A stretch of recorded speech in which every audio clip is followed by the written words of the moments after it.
20 сабақ. Балалар, сабақты бастаудан алдын каналға тіркеліп, лайк басуды ұмытпаймыз. Өлеңді тыңда. Балақай, бүлдірген тереміз балақай. Алақай, ат жарыс көреміз балақай. Алақай, айға ұшып барамыз балақай. Алақай, кел ағаш жарамыз балақай. Әй, атай! Өлең мазмұнына сәйкес келетін қаратпа сөзі бар сөйлемді сызбасын тап. Бұл жерде өлең мазмұнына сәйкес келетін сөздерге алақай, балақай деген және әй, атай деген сөздер жатады. 6-шы тапсырма: сөйлемді қаратпа сөзден толықтырып жаз.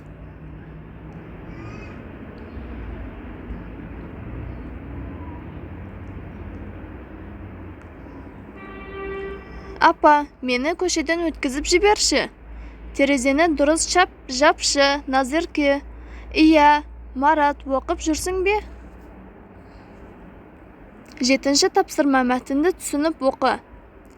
Кәкеннің демалысы кезінде әкесі ертең жолға шығамыз балам. Тағы да тауға шығып кетпе, деді. Қайда барамыз көке, деді Кәкен. Ауылға барамыз. Бабаңа сәлем беріп, батасын алып қайтамыз.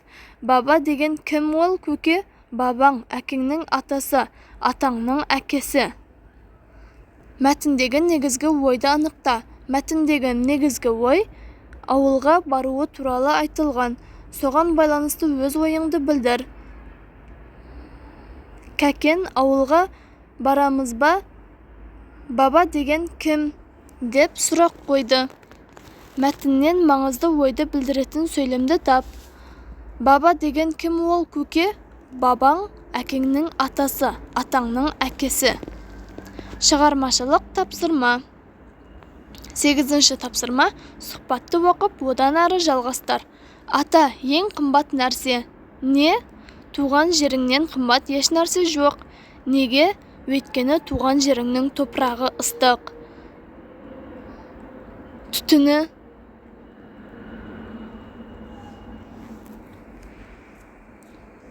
Туған жеріңнің түтіні де ыстық болады. Ол сенің туған жерің, туған өлкең, кіндік қаның тамған жерің. Сұхбатты екінші сөйлемді қаратпа сөзі бар сөйлемге айналдыр. Бұл жерде қаратпа сөзі бар сөйлем ата.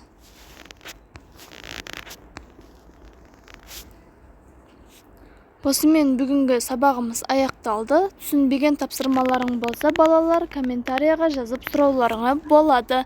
Мен сендерге барлық тапсырманың жауаптарын келесі видеоға шығаратын боламын. Видеоға лайк басып, каналға тіркелуді ұмытпайық, достар.